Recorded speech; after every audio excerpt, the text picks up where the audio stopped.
समझ में आ गया? तो इसमें दो टॉपिक पढ़ने हैं। पहला कौन सा? थर्मोडायनेमिक्स, और उसके बाद थर्मोकेमिस्ट्री। ठीक है, तो थर्मोडायनेमिक्स। आप देखो बेटा, अच्छा बताओ थर्मोडायनेमिक्स का क्या मतलब है? वेरी गुड, बहुत बढ़िया।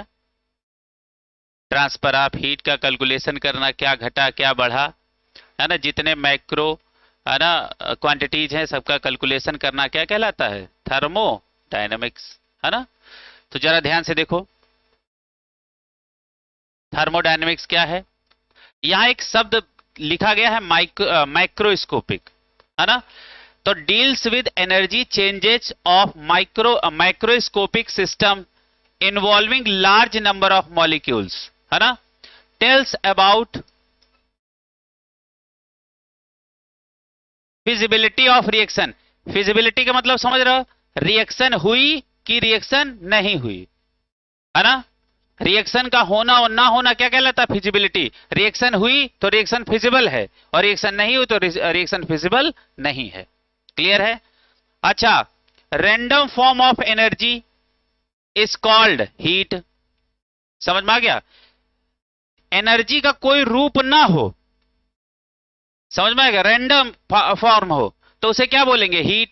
अब इसी हीट को यदि हम कन्वर्ट कर लें यूजफुल वर्क में, तो वही यही एनर्जी ही क्या हो जाएगी? वर्क। क्लियर है? अब देखो, अरेंज फॉर्म ऑफ एनर्जी, इसको हम क्या बोलेंगे? वर्क। जैसे मान लो रैंडम एनर्जी है, तो वह एनर्जी है। अब उसी एनर्जी, रैंडम एनर्जी को हमने यूजफुल वर्क डन में कन्वर्ट कर लिया, तो यह क्या हो गई? अब वो रैंडम नहीं रही, अब वो पर्टिकुलर किसी डायरेक्शन में होगी, होगी ना। तो अब इसी का नाम हो जाएगा वर्क। तो चाहे एनर्जी हो, चाहे वर्क हो, है ना, हीट लाइट साउंड चाहे जो हो, सब एनर्जी के फॉर्म है ना। और सबका डायमेंशनल फार्मूला क्या है? ml²⁻², है ना।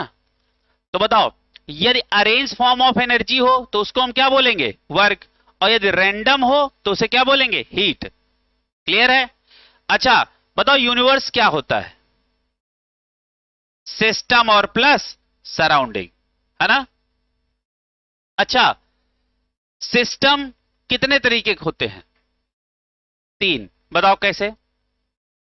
ओपन सिस्टम, क्लोज सिस्टम और आइसोलेटेड सिस्टम, है ना। तो अब यहां पे लिखो बेटा, सारे बच्चे लिखें, ऐसे लिख लो, पहले ऐसे बना लो। ये तुम्हारा क्या है? सिस्टम। बना है क्या?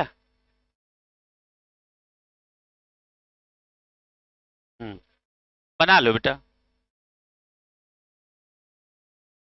बना लो। ये इतनी जगह इसीलिए छोड़ी गई थी, सिस्टम नीचे लिखवाएंगे। लिखो, लिख लो, लिखो। देखो, ये क्या है? ये है मान लो प्लस क्यू, है ना। और ये क्या है? Plus W. और ये क्या है? Minus Q. और ये है माइनस डब्ल्यू। अच्छा, माइनस डब्ल्यू का मतलब समझते हो क्या होता है? डब्ल्यू किसमें है? डब्ल्यू किसमें होगा? निगेटिव। अच्छा, on the system, by the system का कुछ मतलब समझ में आ रहा? अच्छा, इसको बनाओ फिर हम बताएं। सारे बच्चे यहीं पे कंफ्यूजन क्लियर कर लो। अच्छा, ये हमने क्या लिखाया है? ये बताओ क्या है? फिजिक्स, है ना। फिजिक्स में देखो, फिजिक्स में ऑन द सिस्टम, है ना, क्या होता है? Work done, work done on the system कैसा होता है? कैसा होता है? नेगेटिव।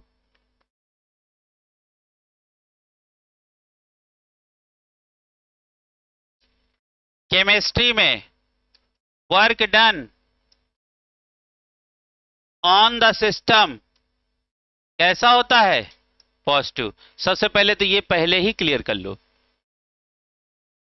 नहीं फिजिक्स में ये पहले पढ़े होगे तो केमिस्ट्री वाले पे डाउट होगा। टीचर पे, वो मान लो केमिस्ट्री वाले से पढ़ोगे तो फिजिक्स वाले पे डाउट होगा, लेकिन दोनों लोग अपनी अपनी जगह पे सही हैं। हम इस हिसाब से पढ़ाएंगे, वो इस हिसाब से पढ़ाएंगे। क्लियर है? ये फिजिक्स के लिए है, ये केमिस्ट्री के लिए है। ये कंफ्यूजन सबका क्लियर हुआ बेटा? अब प्रभु का नाम लो, आगे बढ़ो।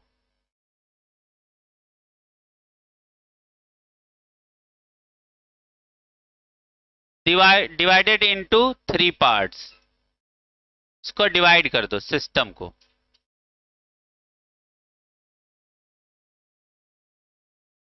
सबसे पहले आप क्या लिखोगे? Open system.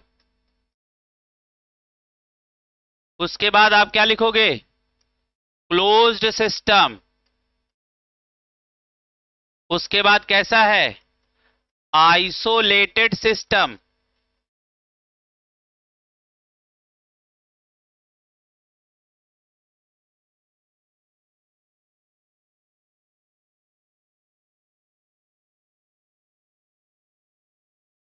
चाय आपने बनाई, चाय आपने बनाई और कप में डाल के रख दिया ऐसे टेबल पे, ये कौन सा सिस्टम है? Open system. चाय आपने बनाई है ना, उसके ऊपर ढक्कन रख दिया, कैसा सिस्टम? Close system. अच्छा, आइसोलेटेड का मतलब क्या है? हाँ, जिस चीज को रख दिया किसी के अंदर, है ना, हाँ हाँ, ये तो कंपनी है ना, हाँ, तो क्या है, किसी सिस्टम के अंदर रख दिया, अब अंदर की हीट वॉल के थ्रू बाहर ना पाए और बाहर की हीट अंदर ना जा पाए, यानी एक्सचेंज ऑफ हीट क्या हो? No, zero. चेंज, हीट का चेंज कैसा हो? जीरो, मतलब नो एक्सचेंज। क्लियर है? तो आइसोलेटेड, जैसे थर्मस फ्लास्क, ठीक है, ये क्या होते हैं? Isolated system. लिखो, अच्छा बाद में बातें करेंगे। ओपन सिस्टम लिखो, एक्सचेंज ऑफ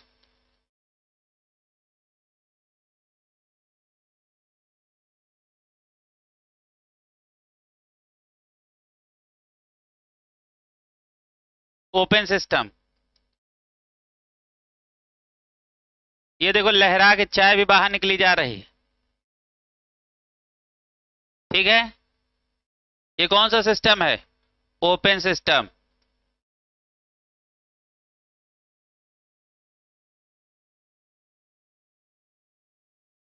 इसके ऊपर ढक्कन रखा है, ठीक, ये कैसा है? Closed system. अब इसमें कैसे हो?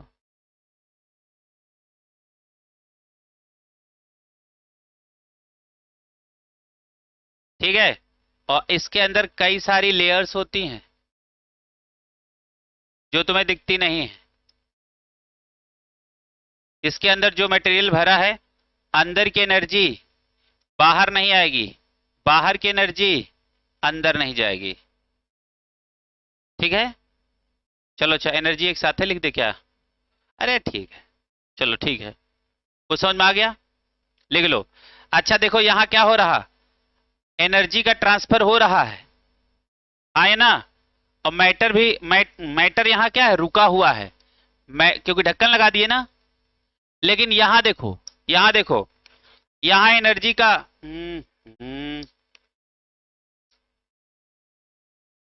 यहां देखो, एनर्जी का भी चेंज हो रहा है, एक्सचेंज हो रहा है ना एटमॉस्फेयर से, और यहां से देखो चाय भी कम पड़ी जा रही। क्लियर है? तो यहां पे क्या होगा? Exchange of heat as well as matter, है ना। चलो लिखो, ओपन सिस्टम में लिखो, एक्सचेंज, लिखो exchange matter as well as energy, as well as energy with surrounding, with surrounding, with surrounding, ठीक है। ऐसे समझो, जैसे चाय बना के रखी, चाय लेकिन इतनी कम मात्रा में उड़ती है कि आपको समझ नहीं आता, लेकिन उड़ता तो है ही है। मैटर भी क्या होता है? चाय, चाय क्या होती है? कम पड़ जाती है, लेकिन वो दिखती नहीं है। आगे लिखो, क्लोज सिस्टम में लिखो, exchange of energy only, exchange of energy with surrounding only. आगे लिखो, आइसोलेटेड में no exchange of energy and matter. यहां मैटर किसको कहा गया? जो सब्सटेंस उसके अंदर भरा हुआ है ना? No exchange of energy and matter. इसका एग्जांपल लिख लो, लिखो thermos flask, thermos flask, thermos flask. ठीक है, और नीचे लिखो, जब सिस्टम और सराउंडिंग के बीच में एनर्जी का ट्रांसफर ना हो, है ना, तो वो एक यूनिवर्स की तरह काम करता है। किसकी तरह काम करता है? क्योंकि उसका वही सिस्टम है और वही सराउंडिंग है, और सिस्टम प्लस सराउंडिंग को क्या बोलते हैं? यूनिवर्स। तो थर्मस फ्लास्क बॉटल एक छोटा यूनिवर्स है, इसको आप इमेजिन करके चल सकते हो। जैसे जैसे एक वाटर का ड्रॉपलेट भी एक इकोसिस्टम है, भी क्या है? एक क्या है? इकोसिस्टम। और जबकि इकोसिस्टम कितना बड़ा होता है, लेकिन एक बूंद पानी भी एक इकोसिस्टम का काम करती है। तो समझ में आ गई? चलो आगे लिखो, लिखो इसे में लिखो, इसी में क्या लिखोगे? Thermos flask. और इसी में क्या लिखो? लिखो यूनिवर्स, लिखो यूनिवर्स। चलो, ये कहानी सबको समाप्त हो गई। अब देखो, अब थर्मोडायनेमिक प्रोसेस। अच्छा, थर्मोडायनेमिक प्रोसेस में हम लोग क्या देखेंगे? इनिशियल और फाइनल। क्लियर है? सबसे पहले कैसा है? आइसोथर्मल प्रोसेस, फिर एडियाबेटिक प्रोसेस, फिर उसके बाद आइसोबारिक प्रोसेस, आइसोकोरिक प्रोसेस और साइक्लिक प्रोसेस। इतने प्रोसेस आपको देखने हैं। तो सबसे पहले कैसा है? आइसोथर्मल प्रोसेस, है ना? आइसोथर्मल में पहला पॉइंट क्या लिखेंगे? बताओ बेटा। यहां पे टी क्या होगा? कांस्टेंट होगा। तो डेल्टा टी क्या होगा? 0 होगा। लिखो, आइसोथर्मल प्रोसेस में लिखो, टी कांस्टेंट होगा और डेल्टा टी क्या होगा? 0 होगा। ठीक है, चलो लिखो इसके नीचे। एक लाइन लिखनी है, लहराते हुए लिखो बेटा, लिखो, लिखो internal energy, internal energy of an adiabatic process, oh sorry, हाँ, internal energy of an ideal gas, of an ideal gas depend only on temperature. Hence in isothermal process, hence in isothermal process वो सब 0 हो जाएंगे जो temperature dependent होते हो। देखो, in isothermal process delta E, delta E ना लिखना तुम लोग, डेल्टा यू लिखो, क्योंकि इंटरनल एनर्जी आपके यहां किससे लिखाई गई है? हाँ, तो लिखो delta U equal to 0, comma delta H equal to 0। Internal energy को आपके यहां किससे लिखाया गया है? यू से। और डेल्टा एच इक्वल टू 0।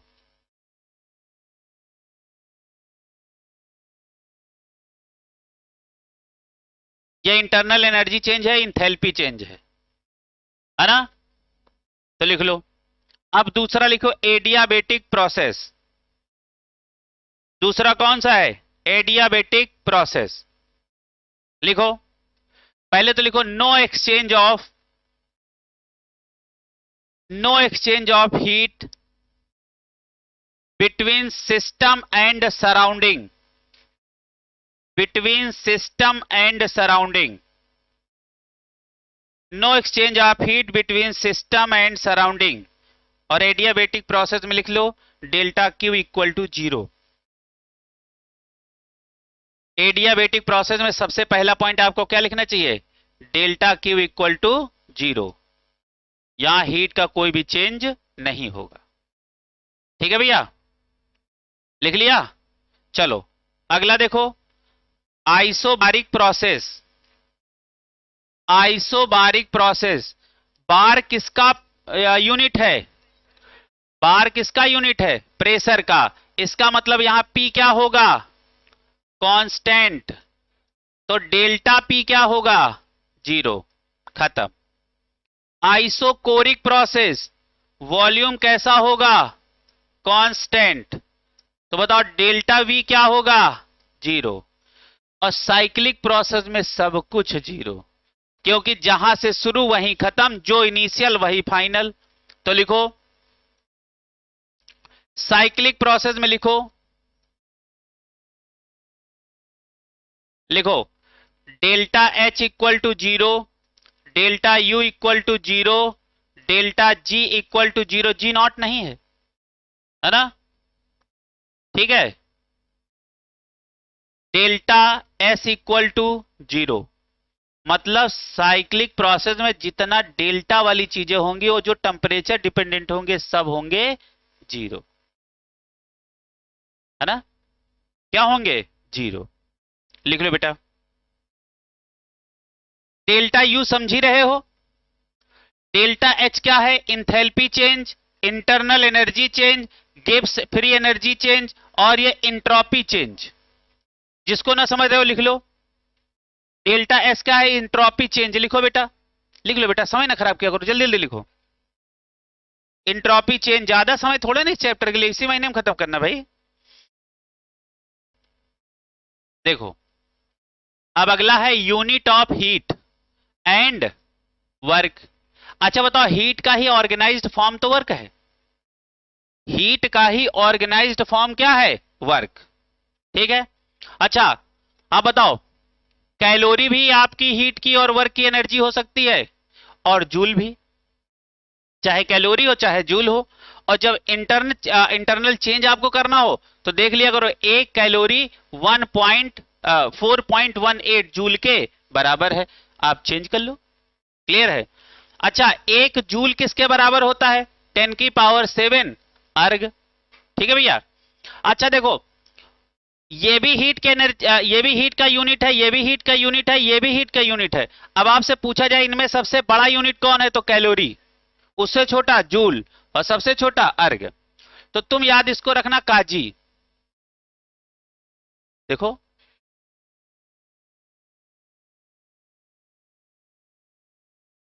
जब ई आई और वाई ना आए सी के बाद तो हमेशा काहे तो होता है। समझ में आ रहा? लिखो। तो सबसे बड़ी यूनिट क्या है हीट की, बताओ बेटा? कैलोरी। उसके बाद सबसे छोटी अर्ग। ठीक है। अब आ जाओ हीट।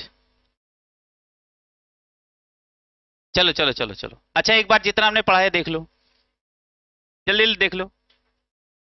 50 सवाल लगेंगे बेटा, और सीरियसली सारे बच्चे लगाएंगे इसके ने। अच्छा किसके 50 हमने बोले हैं? 40 सवाल हुए, 50 होंगे। बड़ा अच्छा लगता है, जैसे एक बच्चा कहे कि हमने 20 सवाल किए और हमारे इतने उसमें से नहीं लगे, बहुत अच्छी बात है, कम से कम उसने 20 सवाल लगाए तो, 50 सवाल लगाए तो। अब वो अलग बात है कि उसमें से कितने आए नहीं आए, वो अलग बात है, कम से कम उनको पढ़ा, उनको समझा, उसमें फार्मूले लगाए। कहीं हो सकता कुछ गड़बड़ हो गया हो, है ना? तो आगे लिखो भैया। अच्छा पूछा जाए इनमें सब एसआई यूनिट कौन सी है? इनमें से एसआई यूनिट कौन सी है? जूल।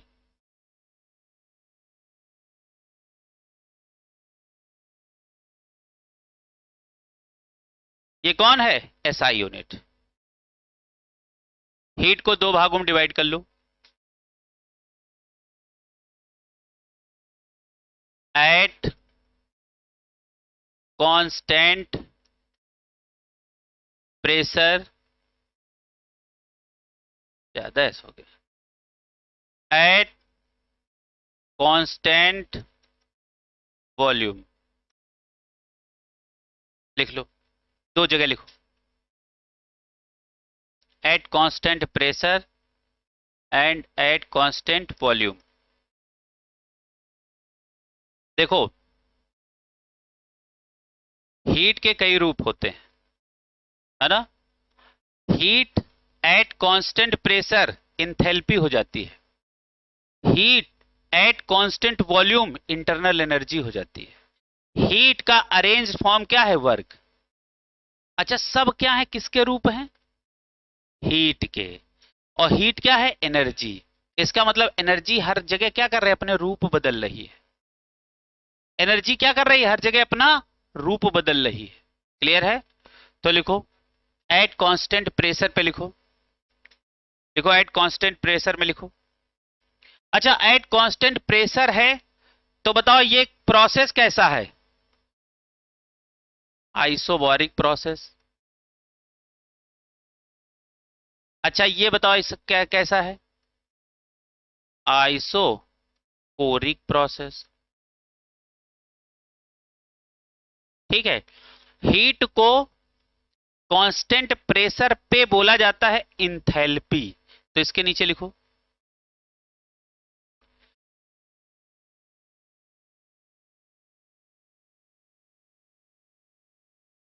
इसके नीचे लिखना। लिखो हीट। लिखो हीट। Heat of reaction. लिखो बेटा हीट ऑफ रिएक्शन। कहां पे लिख रहे हो? आइसोबारिक के नीचे लिखना है। हाँ लिखो। लिखो बेटा heat of reaction at constant pressure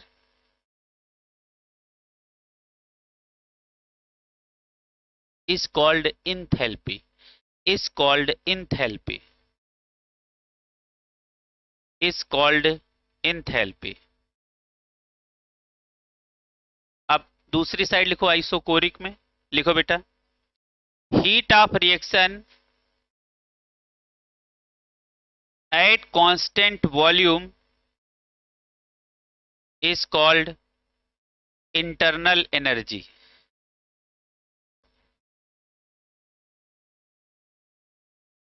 enthalpy को किससे लिखोगे? एच से, है ना?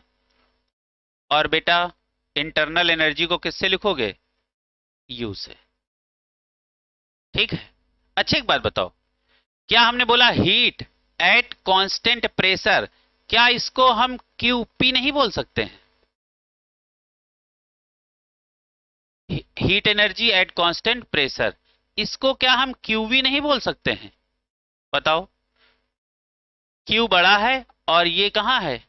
बेस पे, है ना? क्यूपी का मतलब क्या है? Heat energy at constant pressure. ठीक है, लिखो आगे लिखो। हाँ, फार्मूला बना दें इनके चेंज का। अच्छा एक बात बताओ, delta H equal to formula क्या होता है? H P minus H R. और सारे बच्चे समझना कि जो इंथैल्पी है वो किस पे डिपेंड करेगी? इनिशियल और फाइनल पे, है ना? अब इनिशियल क्या है? इसको हमने क्या मान लिया है? एच पी एच आर मतलब रिएक्टेंट। और इसको क्या मान लिया? H P. तो फार्मूला क्या बन गया? H P minus H are. ठीक है। अच्छा देखो, दो तरीके के फंक्शन होते हैं, एक स्टेट फंक्शन और एक पाथ फंक्शन, है ना? तो ये सब कैसे हैं? State function. ये कैसे हैं? State function. ये फाइनल स्टेट और इनिशियल स्टेट पे डिपेंड करते हैं। ये रास्ते से इनको मतलब नहीं है। इनको हजरतगंज पहुंचना है, ये चाहे 4 बाग होके आए। समझ में आ गया? जहां से चले और जहां पहुंचे उनके बीच की दूरी देखी जाएगी, इनिशियल फाइनल। अरे बिल्कुल किसकी तरह है? डिस्प्लेसमेंट की तरह। समझ में आ रहा? अब जरा इसको देखो तो delta U equal to formula क्या बन जाएगा? बताओ। U final minus U initial. U final minus U initial. और आपका फाइनल इनिशियल में मान लो इसी भाषा में लिखना हो तो क्या लिख सकते हो? बताओ। You product minus you reactant. अब आपका इनिशियल क्या है? रिएक्टेंट ही तो है। फाइनल क्या है? प्रोडक्ट है। तो आप इसको भी इनिशियल और फाइनल के रूप में लिख सकते हो, इसको भी लिख सकते हो, रिएक्टेंट प्रोडक्ट के रूप में भी लिख सकते हो। ठीक है। अब इंटरनल एनर्जी चेंज के नीचे एक बात लिखो, यहां पे लिखना। लिखो measured by bomb, BOMB bomb calorimeter. Measured by bomb calorimeter, measured by bomb calorimeter. ठीक है भैया, बताओ कहा जाए इंटरनल एनर्जी को किसके द्वारा नापोगे? अच्छा बताओ, बर्कले हर्टले से क्या नापे थे? सॉल्यूशन चैप्टर में पढ़ाए थे, है ना? देखो बहुत ध्यान से देखो, इधर लिखा है sum of all kind of energy is called internal energy, is called internal energy, है ना? सम मतलब दुनिया में जितनी तरीके की एनर्जी है सबको जोड़ लो तो वो क्या बन जाती हैं? Internal energy. लेकिन इंटरनल एनर्जी में कौन पार्टिसिपेट नहीं करता? Internal energy does not include energy due to gravitational pull, ये एनर्जी इसके अंदर नहीं होती। बाकी जितने टाइप की एनर्जी हैं उनका सबका जोड़ क्या कहलाता है? Internal energy. अब देखो ये ऐसी घड़ी आ गई कि फर्स्ट लॉ आ गया, है ना? कौन सा लॉ? First law. देखो अब तुमको फिर जुगाड़ फिजिक्स और केमिस्ट्री बताए दे रहे हैं।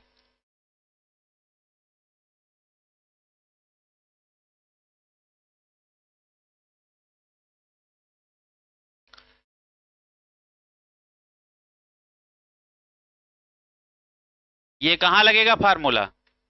फर्स्ट लॉ का। ये कहां? फिजिक्स का फार्मूला है।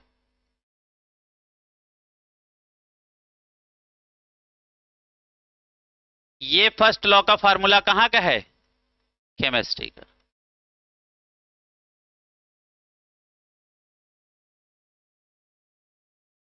लिख लो। अच्छा वहां कैसे लिखा है अब तुमको बताएं। अब इसी को एनसीईआरटी कैसा लिखता है? अब जरा ध्यान से देखो, लिखता है D U equal to D Q plus D W.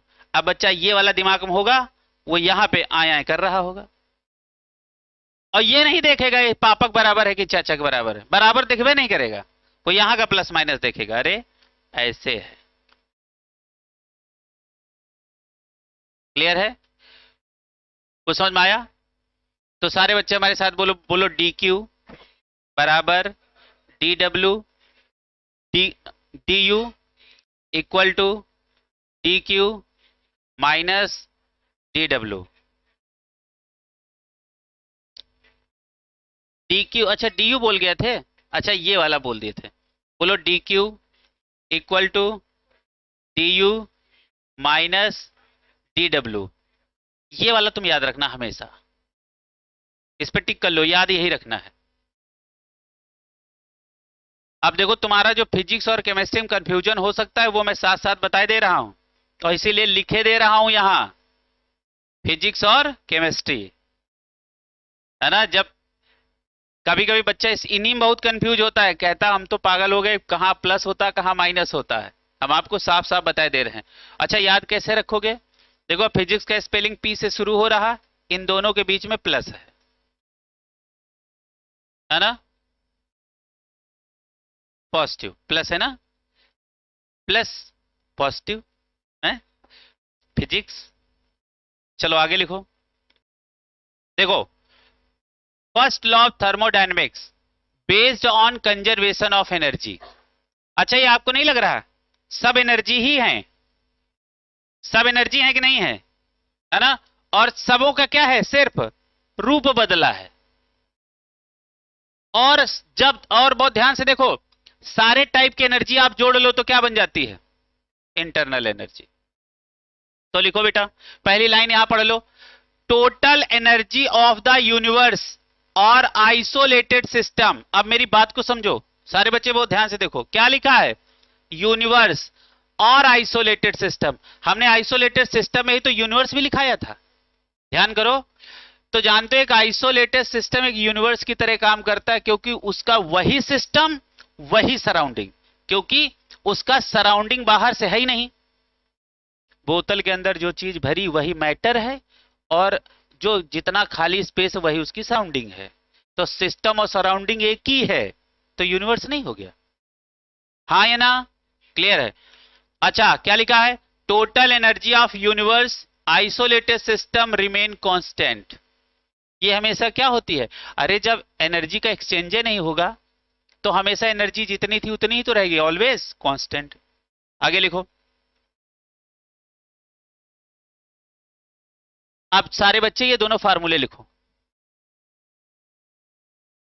तो तुमको केमिस्ट्री वाला लिख लो, फिजिक्स वाला वहां कोने में लिखा रहने दो। फिर यहां केमिस्ट्री वाला उठा के ले आओ।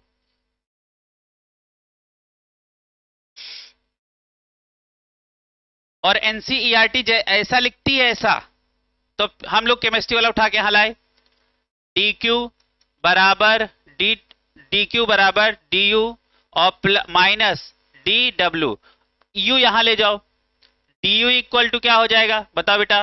D Q plus D W. और मान लो कहीं लिखा हो D W plus D Q, अरे वही बात तो है ना? इस रूप में आपको आपके यहां एनसीईआरटी में लिखा है। यहां पे एक बढ़िया सा सुंदर सा नोट चिपकाओ।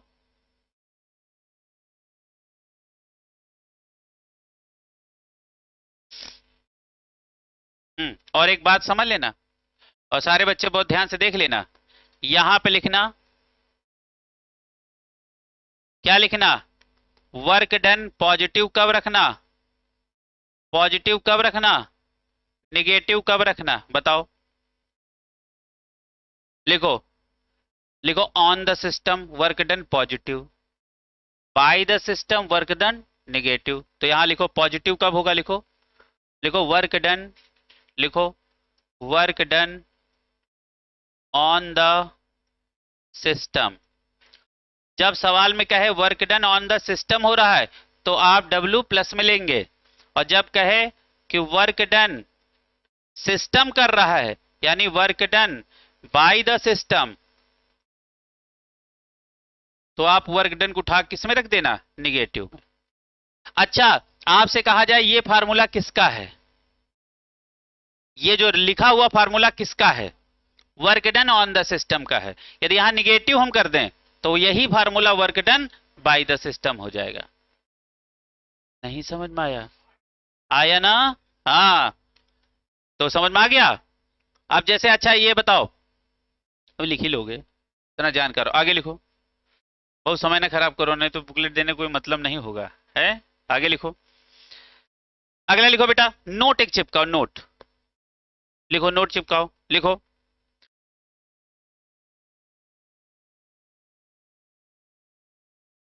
सवाल है लगवा दें, है ना? लिखो।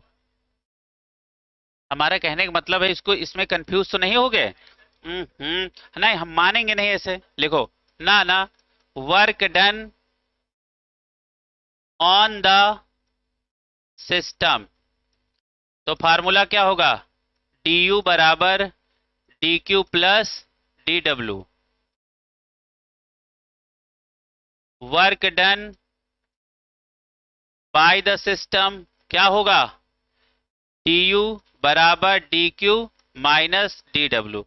तुम लिखो बेटा, ऐसे लिखो। और ये ऑन और ये बाई, इसको गोले में बंद कर लेना, सारा खेल यहीं से बनने बिगड़ेगा, ऑन और बाई से।